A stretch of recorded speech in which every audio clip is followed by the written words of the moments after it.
Welcome to Conversations. I'm Muqtada Khan, your host, and today I'm going to talk to you about the various options that India is considering in order to add to its air force.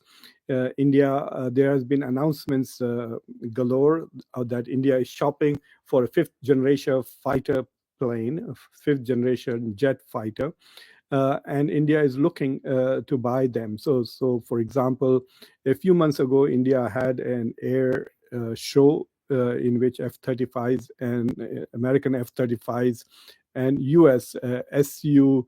The Soviet Union's SU-57s were on display. And so there was much talk about which fighter jet India will buy. Donald Trump has orally offered India F-35s. There has been no proposal or no direct discussion about purchasing the F-35 directly. But there is much talk about it as to whether India will buy an F-35 or SU-57. India already has a fleet of Rafale fighter jets. India just ordered 26 more for over $7 billion from France. These are for India's aircraft carriers. And so today I'm going to talk to you about the relative merit of each of these options. And so we will after that, I will, if there are any questions or any comments, I will be happy to read them or answer your questions. But what I'm basically going to do is I'm going to compare the capabilities, the cost of maintenance, and the cost of various fifth generation fighters out there. That India might have an option too. As you may have, those of you who follow India's military and its capability, especially before and after Operation Sindoor, you must have heard a lot about how the Indian commander of Indian Air Force, Air Marshal, had complained about the delays in expanding. So India has an approval of 42 squadrons, but India really has only 31 squadrons right now in service. So India is nearly 10 squadrons short, or 11 squadrons short. And so they're shopping for it. There were reports in the media that India is looking to add 114 new jet fighters, state-of-the-art jet fighters to its air force. So I'm going to show you a few slides where I will compare this capabilities and announcements, and then we will talk about whatever questions that you may have going forward. Okay, so here is this is the first slide that I want to share with you all. Let me see if you are able to see it. Yes, you are able to see it. And so what it does here, I'm trying to show here, is the relative size of India's rivals' air forces. So in this column here, you can see that China, the People's Liberation Army's air force, has anywhere between 1,900 to 2,566 fighter aircraft. And they have 80 squadrons, which is equal to fighter brigades, would have 24 to 28 jets in each of them. So they have 80 squadrons, about 2,500. That is the strength of the Chinese Air Force at the moment. You must keep in mind that China is not competing with India. China is competing with the US and its allies. So China is looking to balance the US, Japan, Australia, the Taiwan, South Korea, and also then India. So it has a fleet of 2,500 fighters. Indian Air Force has anywhere between 570 to 643. The range varies because it depends on what you classify as a fighter and how many of them are fit to fly, etc. So India has 31 active squadrons. The target is to reach 42, so they're 11 short, and that is what we are talking about today. How to fill that gap and which jet fighters will India buy? Pakistan, for a country which is its economy is 1/10 of India, its population is 1/6 or 1/7 of India, has a pretty large air force, 400 to 450, very comparable to India. with 22 squadrons. So Pakistan does not face aerial threat from Afghanistan. So in a way, Pakistan can have an aerial advantage over India. So for example, if Pakistan were to bring all its 400 and 450 jet fighters to the western, to India's western frontier and engage, India can't move all its 500 there. It will still need to keep many near Arunachal Pradesh, etc., and other parts to be able to balance threats coming from China.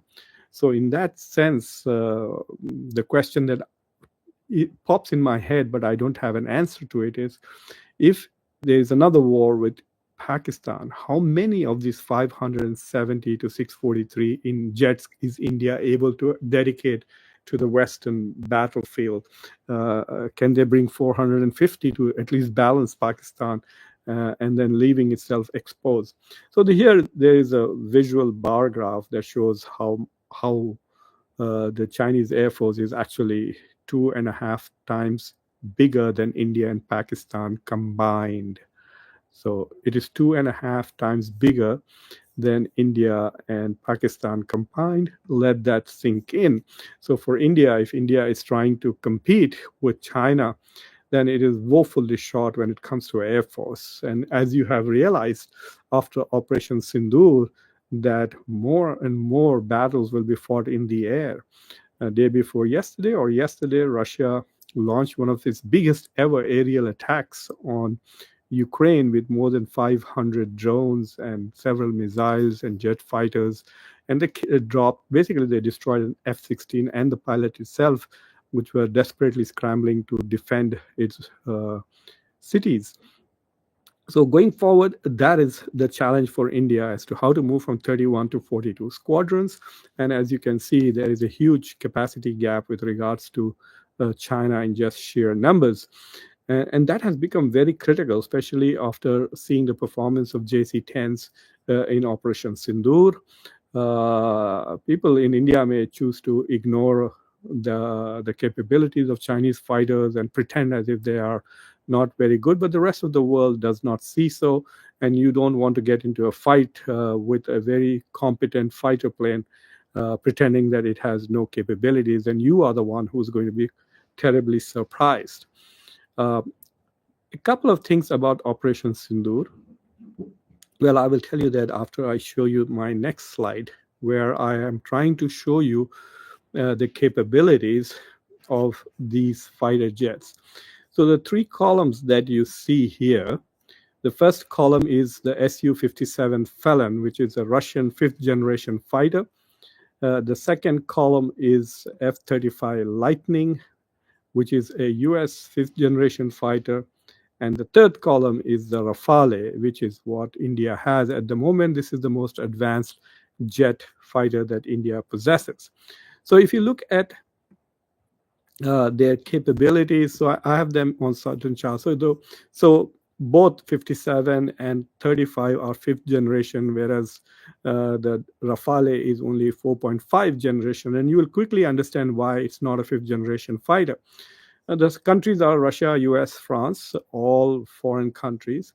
The role is air superiority, multi-role. All of them are multi-role, etc. And Rafale also flies out of aircraft carriers. So does F-35. I don't know about SU-57. But if you look at stealth capabilities, so SU-57 has moderate stealth capabilities. It's inferior to F-35. And if you look at F-35, it has very high stealth capabilities, very low observable.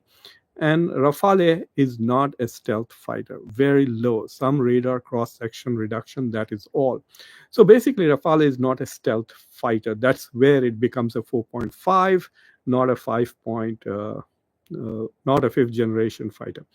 And if you are aware, and if you followed the U.S. attack on Iran's nuclear facilities, the U.S. not only used 14 B-2 bombers, 7 of them were actually engaged in hitting the target, 7 were decoys.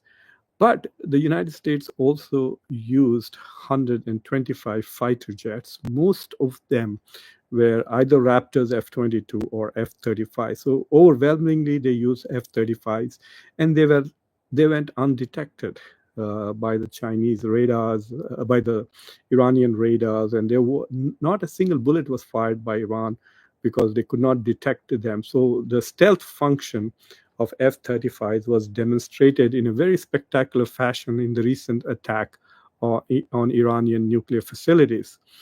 Uh, so, so right here you can see that when it comes to stealth, F-35 has the highest capabilities. Rafale has zero, and Su-57 is a bit inferior to the F-35s. These are the radars that they use. So if you are familiar with those radars, super cruise, and this is where the Su-57 on paper has an advantage. It can cruise at 1.6 Mach, whereas F-35s can cruise at 1.2 Mach for a short distance. So it's like goes in bursts at 1.2 Mach, whereas Rafale has no super cruise capabilities. So the maximum speeds are given here. Rafale is capable of Mach 1.8, which is more than F-35's 1.6, but F-35 has super cruise, which Rafale doesn't have, and Su-57 can go at 2.0. And let me show you more of the capabilities. So the combat range is interesting that Rafale has a longest range with drop tanks, which means it will carry its own fuel. And then that means it cannot carry more ammunition and bombs to drop, I guess. So basically, they are about 1,000 kilometers range is what we are looking at between both Su-57 F-35s. Weapons capacity, the Su-57 is a bigger plane, carries about 10,000 kilos. F-35 carries 8,000 kilos, and Rafale carries 9,000. So in terms of munitions, F-35 carries the least. Avionics, this is where F-35 is state of the art. It's way, way ahead when it comes to electronics. So electronics, use of AI, using drones to go along with that. So there's no comparison between F-35 and Su-57. Rafale doesn't even fall in the same category. So this is one of the biggest differences between the 4.5 generation and the 5th generation fighters, which is electronic capabilities. Now, the next question is very important. Operational readiness. Low. There are very few Su-57s out there. I think there are only 20 which are actually out there. They have not performed in the last 3 years. No one is talking about, oh my God, the huge advantage that Russia has over Ukraine is Su-57, because they haven't produced much. There are very few out there. But F-35 and Rafale, there are many, many of them out there. They are performing well. They have been deployed globally, and both of them have been proven in combat many times. But look at the costs. This is where India has to be very careful not to get tempted and go after Su-57 because they are very cheap. They are in the same price range as Chinese jets, 35 to 50 million. That's what an Su-57 costs, whereas F-35 is about 80 million and Rafales are 115 to 113 million. So the Rafale is a 4.5 generation fighter plane with fewer capabilities than F-35 has and costs 50. So in the price of 2 Rafales, you can get 3 F-35s, which are 5th generation fighters. So it's very difficult to explain why India has chosen Rafales recently over F-35s, unless the decision is more about politics than about capabilities. The maintenance cost, if you look at it, the highest is for F-35s. Maybe this could be a reason why India has not looked to F-35s at all. So is Su-57. Rafale, which is an inferior jet, is cheaper to maintain. But it is also very moderate. It's not very complex, whereas F-35 is very complex, especially with electronics, etc. So there are no export customers. Nobody has bought an Su-57 yet except Russians. Whereas F-35s, many people have. Israel has, UK has, Japan. In fact, one UK's F-35 is right now parked in Kerala because it had some fuel issues. So there's one F-35A right now for the last 2 weeks. I think it's parked in Kerala. They're trying to fix whatever the issue is there. And also, I know the UAE has F-35s. So many NATO countries have. Canada has, Germany has. Germany has the ones which carry nukes also. Whereas Rafale are India, Egypt, again UAE, Greece. So both of these fighters from the Western countries have combat experience, and out there people have bought them and are using them. Combat readiness, as you can see, SU-57 has not been really used, whereas F-35 has fought in Iraq, Syria, Afghanistan, now Iran, and the Rafale, Libya, Mali, Iraq, and again with Pakistan. So these are some of the capabilities of these generation fighters. So to me, I think the best option would be is F-35. But if India were to go with S-57, it will once again be entrenched into the Russian defense system. India has been trying to reduce its dependence on Russia. It went from 70% to 45% or 40%. But if India were to spend billions of dollars to buy Su-57 in the hope that they will get the technology, then they will be stuck with Russia for forever. I also want to share with you the other option, which is the homemade option that India will be using, and I'll talk about that shortly. I'm not very enthusiastic about it, but we'll see what you guys say. I'll look forward to your comments and questions when I get to them in another 5 minutes, but I want to talk a little bit about the domestic, the AMCA, Air Moderate Capability Aircraft, that India is proposing. In fact, the Secretary of Defense just had a suggestion saying that maybe we will not buy F-35 or Su-57, either of the two. We will go with this Mk1 and Mk2s. So now the thing is, in Operation Sindhu, there were three kinds of India's weapon systems which were discussed quite a bit in the media. One was S-400 for its exemplary performance. It did an incredible job of defending India's airspace, etc., and blocking a lot of missiles and drones that Pakistan threw. S-400 is a proven weapon. It's a fantastic weapon. It's being used everywhere, even in the war in Ukraine. It's performing very well, and it's a Russian technology, a cutting edge. Russia has always been very good in ground-to-air defense systems.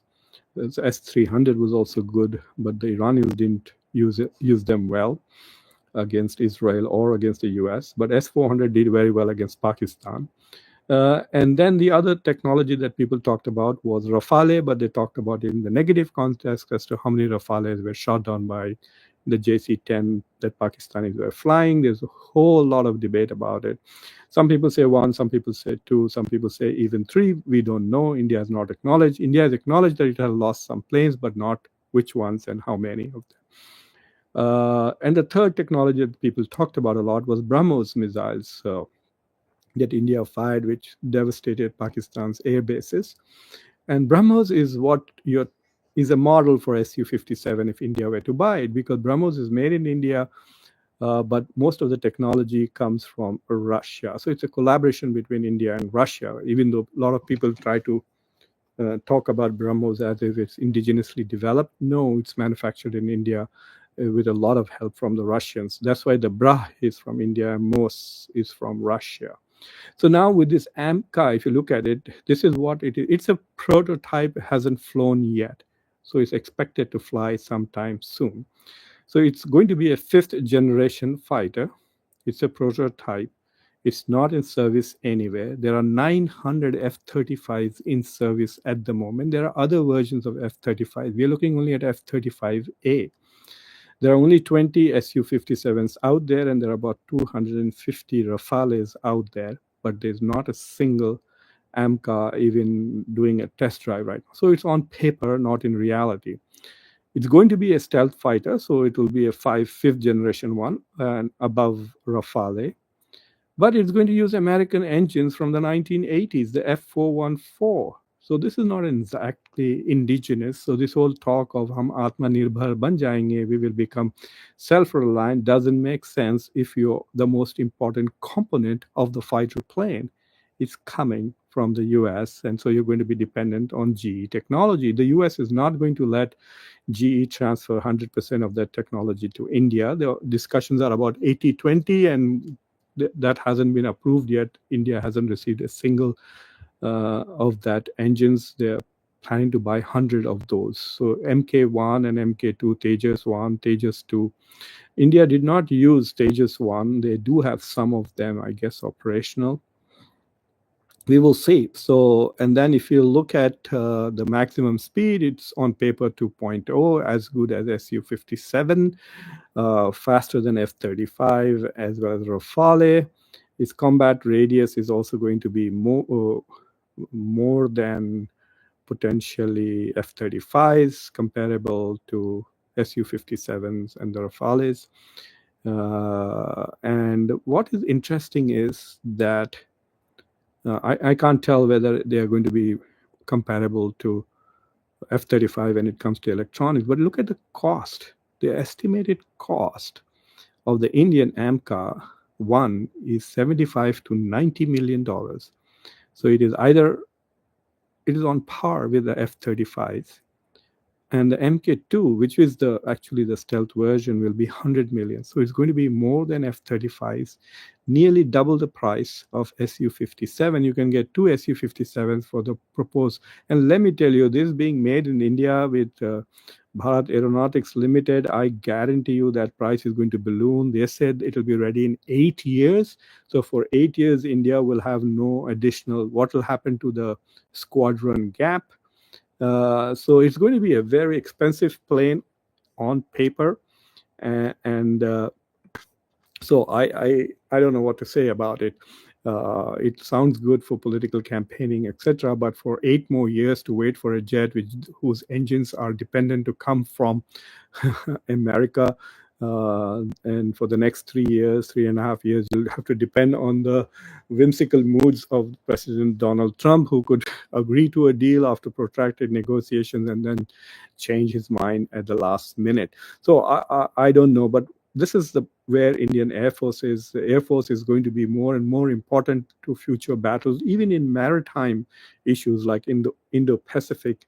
Is the aircraft carriers and the jet fighters and the drones which are going to play a bigger role rather than fighter ships, etc. I haven't even looked at the Navy, but the speed with which the Chinese Navy has been growing has been spectacular. They say that China has the capacity 54 times the capacity of the US at the speed at which China is making battleships. And there's been a huge crisis in the US. So the US Senate has discussed this, and they're genuinely worried that China will begin to dominate on the oceans against the US. We'll have a much bigger, much nimble and much more effective Navy than the United States. It might have already happened. So we will talk about that when I get into the mood to do some research on Navy. But as you know, that I am interested in fighter jets. At one point, I had dreamed of flying for Indian Air Force, and I did. But after engineering, the chances of becoming a pilot were less. You had a better chance if you go through NDA, the National Defense Academies, which I did not. So anyway, so that is what I wanted to present about it. I think the best option for India would be, just on capabilities and cost, would be F-35s. They need to move away from Rafale. It's behind in its technology, and I'm not very thrilled by its performance during Operation Sindoor. I would be very reluctant to buy SU-57. So if these are the only two options available to India, then F-35 is the much better option. And continue to invest in domestic production. So when Tejas 2 is ready, it is ready. But you don't want to be without an effective Air Force until that. So the expectations are 8 to 10 years before Tejas 2 will be able to be available to contribute to Indian Air Force. Much can happen in the next 10 years. All right, so let's see what you have to say and ask. Naveed Akhtar, good morning. Thank you very much. Mandalji, strong air defense, very difficult for fighter jets. Yes, I think. I mean, I did a show on F-47, and take a look at it. It's a very different model. It's called the New Generation Air Dominance Fighter F-47 that America is preparing.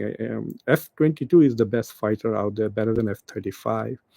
But the US is phasing F-22 out, and F-47 is going to replace both F-22 and F-35. But I think the era of piloted aircrafts, I think, is over. We should basically look at very sophisticated drones. And I think Sweden just developed a 5th-generation fighter plane without pilots. So we will see.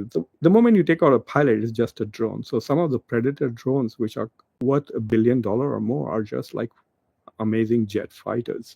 So you can give the capabilities, especially with F-47, where in moments of combat, AI is going to take over. So the co-pilot, which is like the Microsoft Copilot, the AI, is simply going to take over and process things faster, react faster than human capabilities. So what's the point of risking a pilot unnecessarily? So India investing in a project 10 years from now, when you'll have to have piloted aircraft, then you really need to think of it, because AI is moving so fast that maybe in 3 to 4 years, we may not need pilots at all. Anyway, Nick Sodhi, good morning to you, sir. Thank you for being a supporter of conversation. Nick is a member. I seen video of Indian defense attaches in Indonesia. He said political masters first day stopped them to attack Pakistan or Air Force and defense installations. He said political. I will take a look at that link and I'll comment to it when I have a chance to take a look at it about it. I'm not very sure that India and Indonesia are that close on the military issue. India should and must keep investing in Adani and Ambani instead. Well, I think one of the two is going to get involved when they privatize all this. So one of the big talks, see, the Modi government has been talking about Atmanirbhar all the time, but there's no growth in India's manufacturing. If you look at my review of the Indian economy, which I did for the year 24-25, actually India's manufacturing has shrunk, not expanded in terms of its share of the of India's GDP. So there's no significant growth in India's manufacturing. And so they're trying to invest in defense and say, okay, we're making things at home that we need. I mean, India even imports guns, like machine guns and stuff like that. They don't even make that. So I'm not very optimistic. Yes, Adani and Ambani will get into this, and there'll be a lot of corruption, and so the quality. I don't know how the quality will be measured. So anyway, K6 nuclear hypersonic ICBM 8000. Okay, what does that mean? Dr. Sahab, Jai Hind, Sekon, Jai Hind to you also. India's own engine by 2030, 100%. BrahMos manufactured in Lucknow facility. Yeah, it's manufactured at home, but the technology, the MOS comes from Russia, Mandal. India's own engine by 2030, no way. Keep it in mind. I guarantee you. I'll be very surprised even if after they get F-414s, if there's a transfer of F-414, whether they have even 10 jet fighters airborne. That's not going to happen. India can't make jet engines, period. That's why it's buying, and it's buying old ones that are not even state of the art.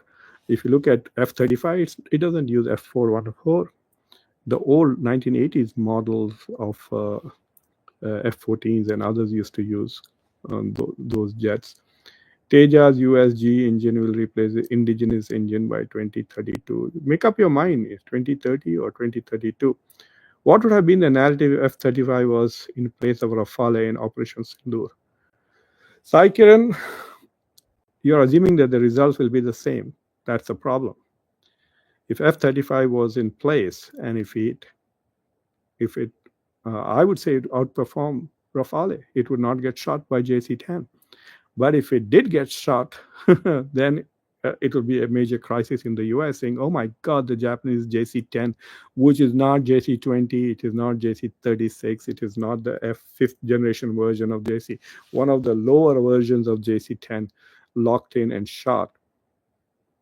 Some pilots, some Indian Air Force people came to my show and they commented that One of the reasons why the Rafales were shot down is because the French had, Dassault company had not transferred some of the software to India, and Indians couldn't upgrade it or something like that. That's why the JC-10 was able to lock in on the Rafales and shot them from nearly 100 kilometers away. So the PL-15 has a range of about 120 kilometers. So, and it was very effective. So a lot of people say it was the same jet which actually shot down all the three Indian aircrafts. So if F-35 was there, F-35 is a stealth fighter, Rafale is not. So I don't think that JC-10's radars would have been able to lock in on the F-35.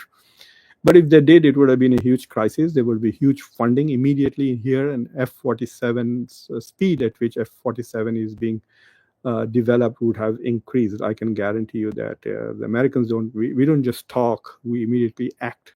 And so you can see, I mean, we have things that nobody else has, like Donald Trump was saying, like B-2 bombers. Nobody has that, to be able to drop two 30,000-pound bombs. You saw the capacity of AMCA and others. They're 8 to 10,000. None of these fighters will be able to carry a 30,000-pound bomb. So if F-35s were involved and were shot down, then of course there would have been a massive. We would hide. America doesn't hide these kind of things, and American politicians and American will not lie saying, "Oh, this didn't happen, that didn't happen." There'll be a huge hue and cry. Plus, American reporters are not mentally dead like Indian reporters. Notice how they leaked a report on the fact that Iranian nuclear facilities were not fully done. Trump kept saying they are obliterated, and then the Pentagon's stories were in CNN and New York Times and Washington Post saying, no, they're not. And the reporters are constantly pushing back at Donald Trump, constantly asking him, how do you know? Give us the evidence. So Indian media, unlike Indian media, the American media is not dead and not sold out. So if something like that happened, you would have the full stories. Like, you still don't know in India how many jets India lost and how many of them are Rafale and how many are not. If the French people had not spoken out, there would have been no confirmation for international community. But if it had happened for the Americans, we would have said immediately that, oh, this many F-35s were lost and so on and so forth. Like, for example, last night, Ukraine lost an F-16 and lost a pilot. Nobody's hiding it. It's out there. We know. So that would have happened. It would have been interesting if an F-35 would have been lost, but it would be a crisis, definitely, if an inferior Chinese jet fighter shot down an F-35 or two. Mandal, 75% India's defense equipment from local defense industry. You're just parroting. I don't know what Tanushree Mandal is, like an advertiser for I guess, the Narendra Modi's government. All the jet fighters are foreign made, right? Rafales, etc., etc. So what are you talking about? 75% defense equipment. You must be talking about tiffin boxes, food, topi, uniform. Maybe that is 75% of that is made at home. India is the biggest buyer of weapons from overseas. It's buying French Rafales, Russian S-400s, French MiGs, French Jaguars, the British Jaguar, etc., etc., etc. So non-stop purchasing. Submarines are also coming from Italy and Germany. They have ordered. They bought American Predators, drones from America. So what are they making? Even pistols and guns and rifles are imported from Israel. So don't just listen to what Modi says or Rajnath Singh says. Go and look for it. That's what I'm trying to say. Do investigative reporting. Where are they? I had one of the generals who was involved in procurement to come and talk about it, and he was very reluctant to share, but he said that yes, we have a problem. See, India has Rafales, India has Jaguars, India has MiGs, India has Sukhois in its air force. They're not all. If you're a pilot trained for Sukhoi, you can't just fly a Rafale. If you're a pilot trained for Rafale, you can't, like, if your Rafale is shot down, you're kind of like, you have to wait for the next one, or it'll take you at least a year to get trained to fly something else. So it does not even make sense for India to be buying so many things from so many different countries and systems. They become interoperability becomes very problematic. So that is uh, the issue. World's top 10 defense biggest company. I don't know what you guys keep saying. Which is that company? Uh, you may be talking about a company that provides idli dosa. Yeah, of course, for 2 million people. Show me the links, boss. Don't keep saying these kind of things, okay? The biggest manufacturers in the weapon systems is the United States. It has nearly 70% of the global market. We have 900 F-35s out there, many of them being flown by Japan, by Israel, by Taiwan. We gave them some, I think, and of course, United Arab Emirates, Germany, Canada, Finland. All of these countries are now flying F-35. So imagine how big those companies are. So I don't know what people keep saying. It's just talk. That is one of the things that the Modi government is very good at. A lot of BS. So if India was so great, why did they agree to a ceasefire within 4 days, especially when Trump had nothing to say? I can understand that Trump scared the hell out of India and said, stop, and India stopped. But if Trump didn't say any of that, then why did India stop within 4 days? If you have such great defense budget, you should have done everything that you've been promising the Indian public. We will take back POK, we will liberate Balochistan, like Indira Gandhi did to Bangladesh in 71. So India should have gone ahead and done all of that in Operation Sindhu. The first chance they got to stop fighting, they stopped. It doesn't make sense to me at all. Hi, Shirish. How are you? Welcome to Conversations. Shirish is also a new member. So, any other questions and comments? I don't know whether India is going to decide quickly or not. If they're thinking of buying Russian, then they're definitely going to piss off Donald Trump. So I think India is not going to make any decisions public if they're going to buy Russia's SU-57. Because India keeps saying, give us technology. Rafale said, we will give you technology, but they did not. There's some French fighter that they are trying to talk to another company which says we will transfer 100% technology, which doesn't happen. India does not manufacture Rafale, it is only buying them. And then India does not even manufacture Sukhoi 30. So we'll see what happens with it. But I think India will probably wait till the free trade agreement with America is finalized if it wants to buy SU-57 with some technology transfer. But if it is going to buy F-35s, then it will be part of the deal that they are going to negotiate with Donald Trump and make him happy. It will reduce the trade deficit between the US and India too. Especially if they buy, say, $10 billion worth of F-35s, it will reduce the deficit from 40 to 30. Yes, Shirish, I agree with you totally. Not only will it be an investment in the US, it will open doors for more American technology. Not only that, it will reduce the trade deficit, etc. And it will complicate India-Pakistan relations because Pakistan still has a fleet of about 86 F-16s, but they're not getting any new fighters. So yes, I think that an investment in if India wants a long-term partnership with the US, as the discussions were between Biden and Narendra Modi, then I agree with you, Sirish. They should have invested in going for F-35s. Plus, I think, in spite of all the negative things that people have said about F-35s, it is still the state of the art out there when it comes to electronics and stuff like that. What do you think reason behind buying different things from different countries? Saikiran, that's a good question. I actually asked that question to Lieutenant General VP Singh. If you Google VP Singh in my YouTube channel, you will find it. I asked him that question. I said, it doesn't make sense. Why would you do that? It's like, the first time when I bought iPhones, I immediately realized the wisdom of shifting from IBM to Apple computers. And so I had iPhone, Apple computers, then I got an iPad, then I got an Apple Watch. So I'm completely integrated right now. I can see my text messages here, all of it. So now that I'm in the Apple ecosystem, it increases my productivity. But imagine if I had a watch which was not in sync with my Apple phone and different software, then I'll have to learn different things. It would be cumbersome. And like I said, it becomes problematic for interoperability.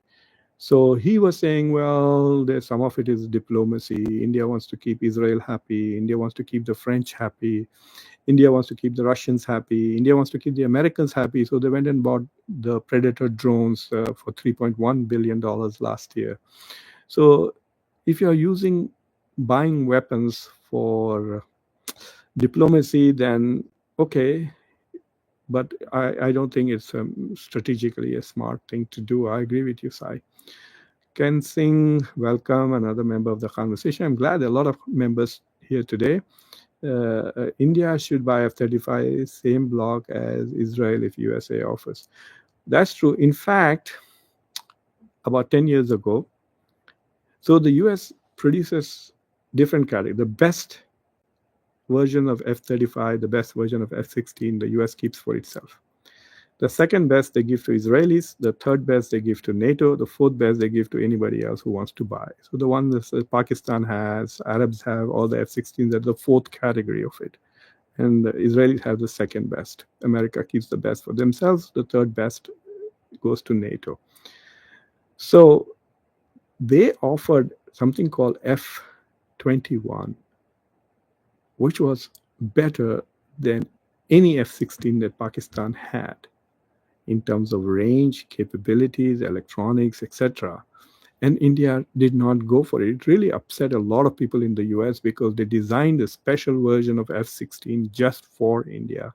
A lot of money was spent by the American company which makes F-16s, and they were very unhappy because these projects take years, a lot of investment, research. Even just talking about it, the expenses go into hundreds of thousands of dollars, and pilots flying, going here and there. So they were very unhappy with that F-21. I think it was. It doesn't exist. It was designed for India. If you Google it, Ken, you will find that stories out there. So now they are not designing anything. They're saying, take it off the shelf. Here's an F-35, buy it. And in fact, I've been working with one of my grad students who's doing research on this as to what the heck is happening with F-414 deal, as to why hasn't it been processed so far. So maybe I'll invite her sometime this summer to see if she can share details about what happened with the deal on F-414. Abdullah, India is using French, Russian, Israeli, and American defense equipment. Is it good thing to mix all technology, or it will become confused? Well, the Israeli and the American are very similar technologies, so maybe there might be some overlap in basic stuff. So I was asking my wife when we went to an Indian restaurant as to why the biryani was coming much quicker than something else that we had asked. So my wife has also studied hospitality, and so she knows about how things happen in large restaurant kitchens. So she said there are some basic stuff that is made, and so the basic stuff can go straight away into biryani or into something else, easily. So if you order those kind of things, which are often ordered in the restaurant, and they have the basic ingredients ready, they will come quickly. But if you come and order something that is something entirely new, then they have to go back to the scratch. Then it takes a longer time for you to be offered that. So if you're buying stuff from, say, US and Israel, then there are some basic ingredients in electronics, in chips, etc., technology, manufacturing, etc., which will overlap. So there will be more connections. But if you're buying one Russian and one American, then no, even reading the manual will become difficult. I have a student who fixes old BMWs, and he charges a lot of money. And so one day I was chatting with him. He was trying to sell me an old BMW. I said, no, I don't want any old car. I always buy car every 4 or 5 years. I'm not interested in brands. I'm interested in safety and technology. So I would rather go with a new car. So I said, why are you so famous in Delaware? He says, well, because I'm one of the few people who can read the German manual because the Germans have not fully translated the BMW manual into all languages. Yes, you get an English version, but it's not as sophisticated and as in depth as the German manual. So he knows German. He learned in school, and so he says, compared to all the mechanics, I am the one who can read everything about the car, especially the old ones, which are manuals are not available on internet. So it's like that. It's some of the detailed manuals you need about Russian technology. It'll be in Russian. If French will be in French, but the American one will all be in English. It's much more easier. I mean, I'm saying it half in jest, but half seriously too. Muhammad Rashid, why is India under a lot of pressure from USA? Where is 56 inches chest, 16-inch chest, and 40-inch waist? The US is India is allowing itself to be under pressure from the United States because they're desperate for certain things like F-414s. They don't want to piss him off. And if that deal goes off, then what is India going to do? It'll have to go to the Russians to buy engines they don't have. I mean, they can go and make Sukhoi and MiGs. You want to go back to that generation? No. You want to go to SU-57, great. They're not going to give you 100% of the technology. Otherwise, you will make the plane. So why? Especially if you don't have an option. So if India has the option to buy F-35, then they can use that option and pressure the Russians to give India transfer technology of SU-57 to India. So India can make it, improve it, modify it, etc. But if the option is not there to get F-35s, then the Russians will say, if your only option is Su-57, then F you, we are not going to sell you the full technology. We don't want you to make these things. We want you to buy these things from us. We want to make money. That's why we invested in this. So that is going to be India's challenge. India depends heavily on the US. India has become an IT giant because Americans buy Indian IT products and services to the tune of $210 billion. Nobody talks about IT services exports. So India's exports of IT is $300 billion, of which 70% go to the US, which is about $210 billion. Indians have become famous and successful by coming to America. Hundreds of thousands of Indians come and study here, not the same in Russia or other places. So America has been the vehicle for the explosion of the India story, India narrative. All the CEOs in American companies, IT companies, are Indians because America is an open, free country. We do not discriminate against immigrants like other countries do. How many Russian companies have Indian CEOs? India and Russia are supposed to be great friends, isn't it? So that's why India has been riding America for its growth for the last 10, 15 years in many, many ways, education, technology, etc. So it cannot afford to piss it off. They can talk as much as they like about autonomy, but they don't have strategic autonomy. They can talk about it, yeah. That's why now Dr. Jaishankar is not being used so much as he's going to other people, sending Shashi Tharoor to here and there to speak. In the Middle East, it was Asaduddin Owaisi who was speaking so eloquently.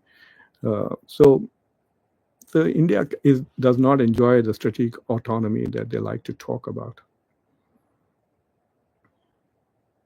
Yes, you are right, Anisur. There's only 10%. And I think it'll go up once the drones, the Predator drones, which is just 3%. See, India's defense budget is 75%, $75 billion. And I think India's procurement budget may be much less, maybe 30 or even less than that, $20 billion. So if it bought $7.4 billion worth of Rafale jets and $3 billion worth of drones from the US, then it's probably spent half its shopping budget. The rest of the money is operations, salaries, pensions, and all the other maintenance costs, etc. So of the $75 billion, which is the defense budget, we have an army of more than close to 2 million people. Just imagine just the salaries, uniforms, food, subsidies, housing, etc. And then on top of that, pensions. There's a lot of other expenses. So what is left out of the 75 probably is about $20 billion for shopping. Anyway, so I don't see any other questions or comments. So thank you for watching. I did a show with Dr. Amirullah Khan about 5 major trends in Indian society.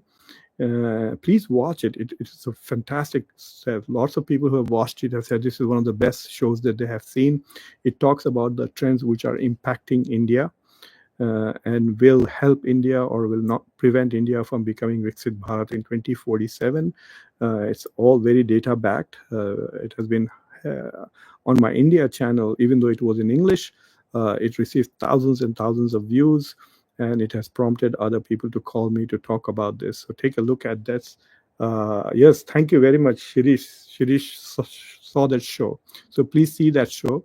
Before this, I recorded an interesting show with 2 Arab leaders about American politics, given Zohran Mamdani's victory in the Democratic primary, which I will be posting tomorrow.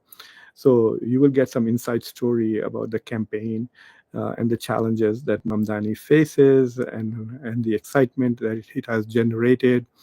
The new voters that he has brought in, lots of Bangladeshis, a lot of Indians, a lot of Pakistanis, a lot of Muslims have gone and registered to vote who had not voted in 2021 and 2022 and now voting this year just because of him. 37,000 new voters in the city of New York just because of him in the last 10 days.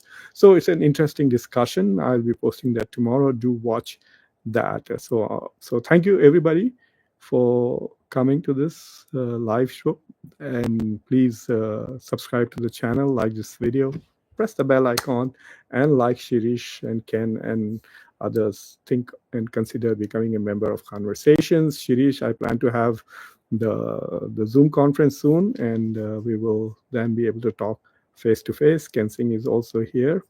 And Nick also. Thank you, all 3 of you, for supporting Conversations. Take care, everybody. Bye.